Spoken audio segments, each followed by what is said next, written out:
Hi everyone, Karen Lundquist from the Bloomington League of Women Voters, and welcome back for another Civics in a Minute. Today we're starting a new series of Civics in a Minute, and during the series I'm going to break down the Bill of Rights and explain what it means to you and to all of us as Americans. So I'll start with an introduction to the Bill of Rights, and then we'll dive right into the First Amendment, exploring its protections in 4 separate videos. And then after that, we'll take a closer look at each of the other amendments of the Bill of Rights. But before we jump into the First Amendment, let's talk about why we have it and why it's such a big deal. So the First Amendment is part of the Bill of Rights, the first 10 amendments to the U.S. Constitution.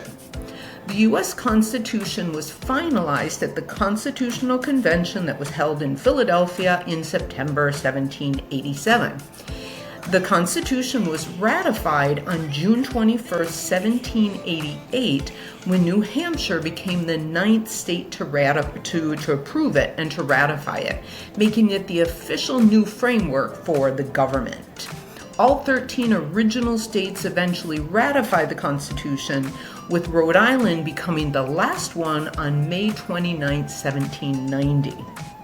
So the Bill of Rights was created in response to demands from states and from anti-federalists who feared unchecked federal power. James Madison led the drafting of the Bill of Rights, and its adoption was crucial to the Constitution's acceptance by several key states.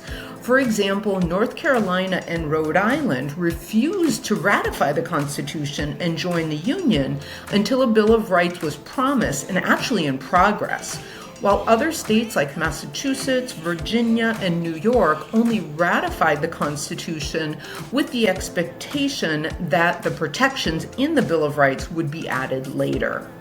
So the Bill of Rights was finalized and approved by Congress on September 25, 1789, when both houses, the Senate and House of Representatives, agreed upon 12 proposed amendments, not 10 that we have now, but 12.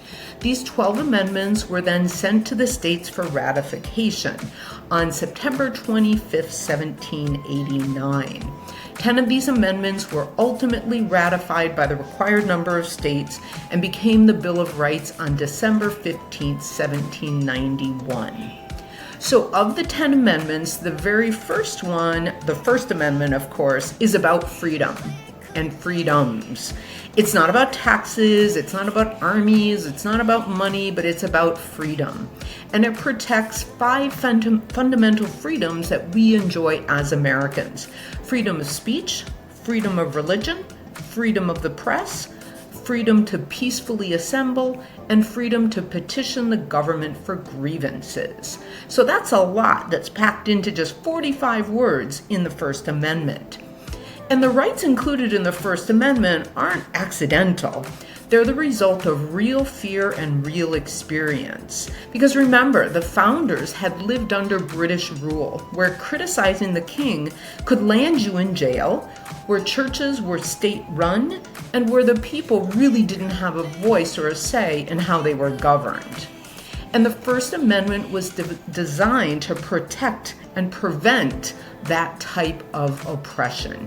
It puts limits on government power, not individual actions. And it says that these rights belong to the people, and it places limits on what the government can do to infringe upon those rights. And here's the thing. The First Amendment is first for a reason. The freedoms that it protects, freedom of speech, freedom of assembly, the right to publish, are the foundation of democracy. Without these rights, the rest of our system won't work. So in this series of Civics in a Minute, we're going to break down what the First Amendment protects and why it still matters more than 230 years later. Stay informed and stay empowered, and check back for another Civics in a Minute.